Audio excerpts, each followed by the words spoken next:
Hey everyone, Mike and Aubrey here from Simplify Abroad, and getting back in the swing of things, we just came back from a 2-week Easter break here in Spain, massive Easter break.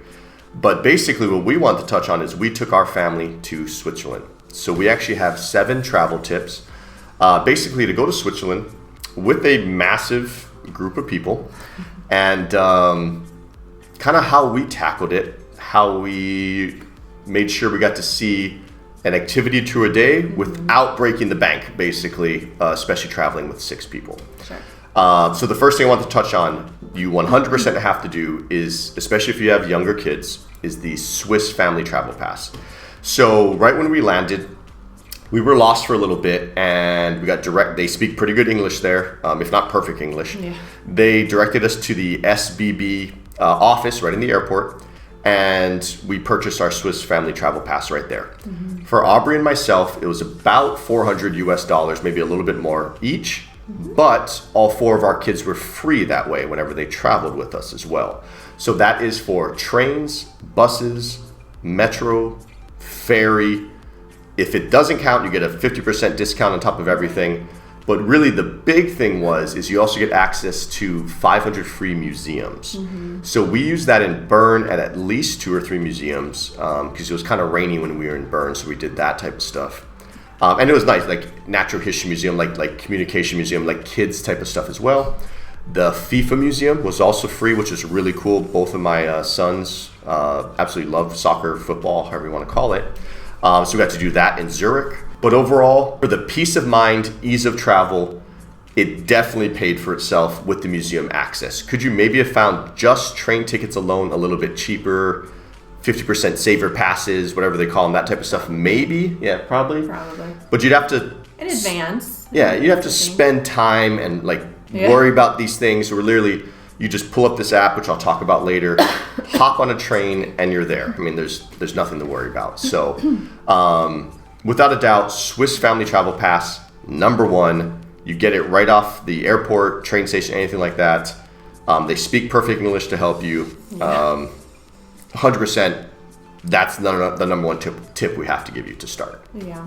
And another tip is you can do like the Panoramic long train ride. I think it was, anywhere from 5 to 8 hours. I think it's really long.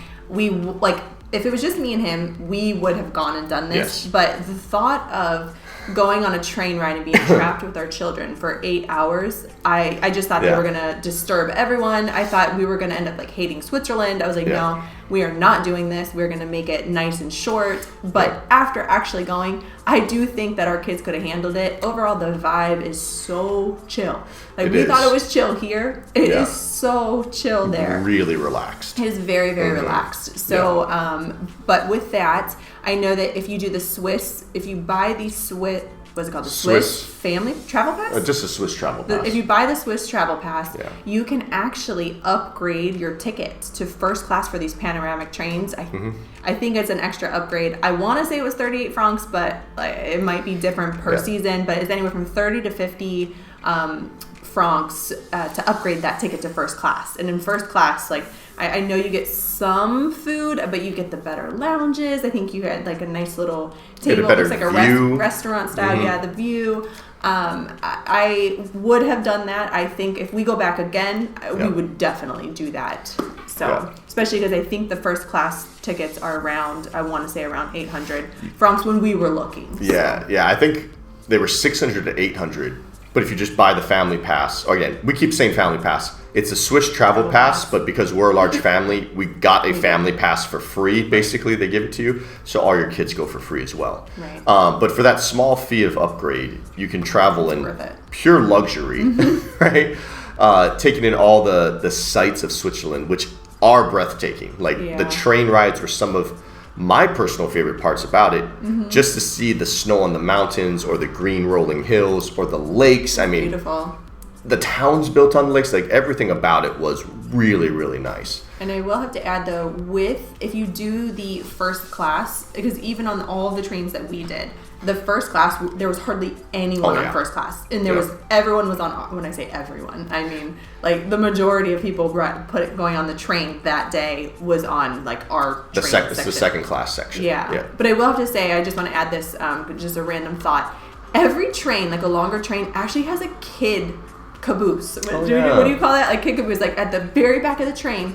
I didn't notice until I was looking for a bathroom for our daughter, and all the bathrooms were closed. We were walking through the train all the way to the back. Every train, I think, is labeled with like animals on the outside, so you'll know if it's like a kid train if it comes by. But they have like little mini slides. They have little tables for like the kids to color. I guess we walked back there and my daughter's like, why can't we go back here? I thought it was crazy. I guess another travel tip, let's just throw another one in there. Yeah. They had it at the airports.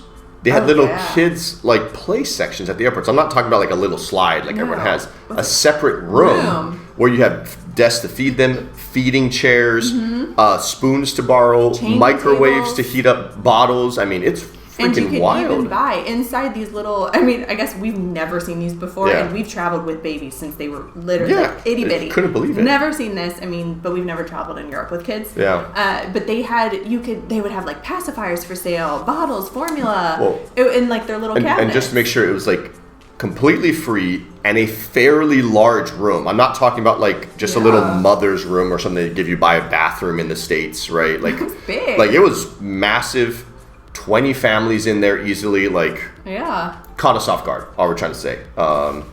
Pretty cool. We got a topic. But another little tip there. But on to the tip number 3 or 4 or 5, I don't know. Eating out in Switzerland is expensive, just straight up. Now I don't think it's expensive to them because their minimum wage is so much higher. That's sausage. That was bad. That's all right. But eating out is expensive, but the grocery store is actually relatively comparable to the United States, in my opinion. So bread, lunch meat, snacks, yogurt, muffins, chocolate, anything like that, pretty much the same exact prices we were seeing in the States. That actually didn't catch us off guard at all. The chicken, beef, that type of stuff, I tried to ask people about it. They kind of explained it to me a little bit. Like to protect their farmers or something like that. It was expensive. I mean, less than a pound of like beef or chicken was like 14 francs. I mean, it was something crazy. It was. So in general, what we did is, since we moved to Spain, we don't really do big breakfasts anymore like we used to in the States. So we kind of just did yogurt, granola, muffins, something like that from the grocery store, right? We would usually eat lunch like sandwich, salami, cheese, something like that, chips, a drink, anything, and then we'd eat dinner out. I'm not saying we did that every day, but in general, we would do one meal out with our entire family, and it saved a lot of money. So we're actually shooting another video that we'll talk about, but we kept it under $300 a day, not including lodging, but that was like our daily spend, and we did meet that the entire time, while doing multiple activities every day. So it wasn't like we were just like sitting in our room, like snacking on just grocery food or something. So I'd say that was a massive tip, is even city center grocery store prices, not bad. It did not catch me off guard at all, except for the meat. The meat was kind of wild. But yeah. Okay. And our next tip is if you go to Grindelwald, which I would absolutely recommend. It was our favorite and one of our kids' favorites place. Definitely my favorite. Yeah, it was amazing. Yeah. We actually went there from Interlaken, and I think it was like an hour. No, 40 minutes. It was 40 minutes. It was a 40-minute train ride, super easy, into this awesome little ski town. One little note I have to make real quick. We got off one stop early from the metro. Oh, yeah. Because we thought we were there. It's called the Terminal. That's not actually Grindelwald yet. Right. That's actually where everyone goes skiing and can go to like the top of Europe. It's like a massive, really cool lift. Not for us though. We had to go one more train ride past. So just keep that in mind. Yeah, we just caught a bus from there. It was very easy, but we did have to catch the bus. Yeah. But Grindelwald was awesome. So it was like your little your average ski town or mountain town. It Amazing. was so cool, but unfortunately we got there, I think probably 3 or 4 it was like 3 o'clock, and we wanted to take the ski lift all the way up to the top, because on the top I think it was, oh god, I can't even remember the walk that it was. It was like the cave walk, so you're like walking on the side of the mountain, and it's safe. The kids can do it, but there's also like trails that you could ride your bike, trails you could walk. It was snow. There was snowing, so obviously people were skiing, but there's like a lake up there. I mean, all sorts of stuff. There's a restaurant. It was really cool, and we didn't plan enough time around it, and with that, I think it was closing or the last. I don't know what you call it down. We're not lift down. The lift down was at 4:30, so we only had maybe an hour to go and explore up top, and we just wish we had longer because it was so fun. The kids loved playing in the snow, and it wasn't cold. I mean, we had regular pants on, a sweatshirt, and a little jacket over, not like thick winter jackets. Because you're so high up in the sun, like the sun and everything. Yeah, it was absolutely beautiful. Yeah, it was really breathtaking, and we just wish we had longer. So I think it was 30 to 40 minutes up, and then 30 to 40 minutes down. But on the way up, you can get off on any of the little places.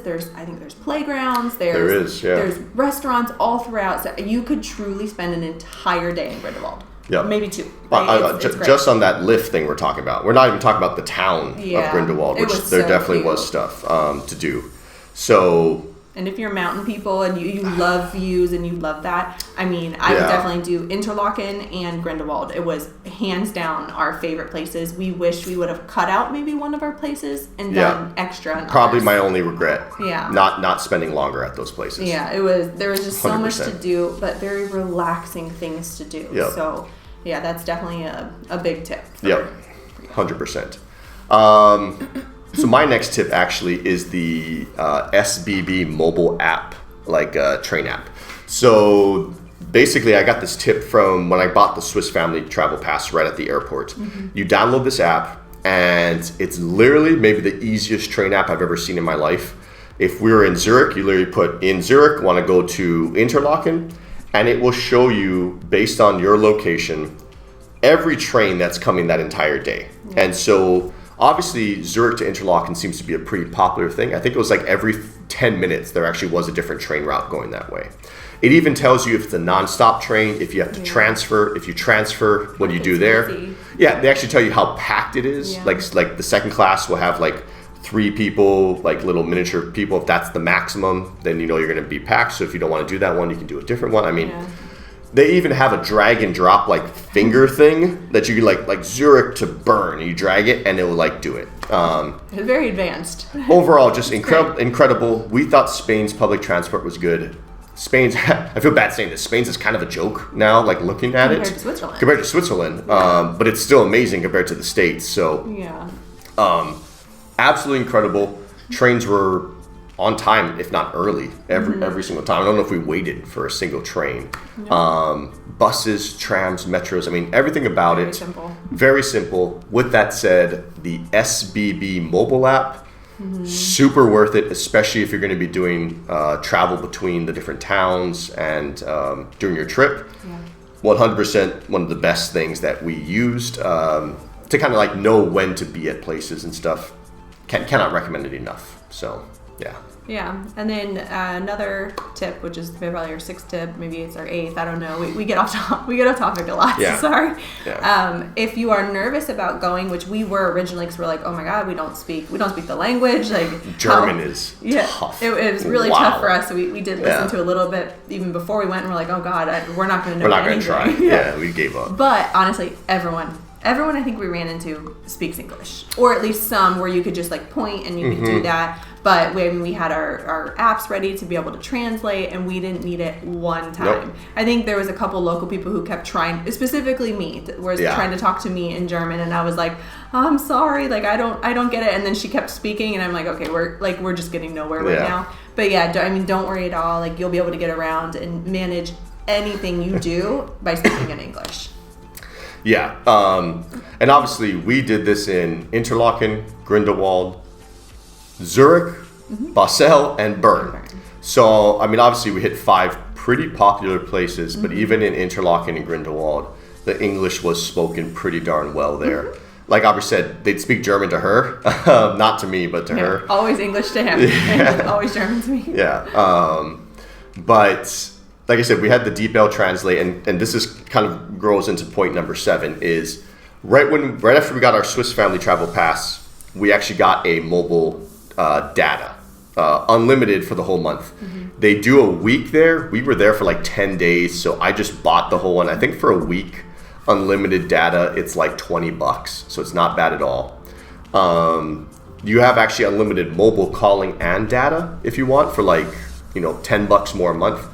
Since we've moved to Spain, we just use WhatsApp for everything, so I just got the mobile data. I think it was like $50 for the whole month. Your phone does have to be unlocked or fully paid off, which I have a Google Pixel, so it wasn't a problem. We got in the train station. It took maybe 15 minutes. I gave them a passport. They popped in the SIM card to ensure it was working. They made me go to all these websites to make sure it was working. And so literally with that, the SBB Mobile App for the trains, and then literally Google Maps. Right. No problems at all. I mean, literally, besides the fact that we could ask almost anyone for directions as well, if we had to, probably the easiest time we had getting around. I mean, maybe even easier than London, just because London was so much bigger, hectic. Yeah, it was hectic. The tube was like kind of wild. But maybe even easier than London. Is that way fair? Easier. Yeah. I did actually have a hard time with some accents in London as well. Like when people would speak to me, I'm like, oh my gosh, I don't know. 'Cause I'm really bad at accents. Like if you know me, I am terrible with an accent. You're better off speaking another language and I'll probably understand you better than an accent. It's bad. But overall, I mean, those things right there, and I guess let me just scroll through this real quick to make sure the Swiss Family Travel Pass, the Panoramic long train rides with not the free upgrade, the very cheap upgrade. Eating out is expensive, but the grocery stores actually aren't that bad. Very comparable to U.S. prices. From there, it was Grindelwald is amazing. We should have went up earlier. That was actually like our only, kind of complaint there. Or longer. We should actually stayed there. The SBB mobile train app, amazing. One of the best train apps I've ever used in my life. English is commonly spoken. And the mobile SIM card, you can get the calls and unlimited data or just the data. We went with just the data, super easy, got everything we needed.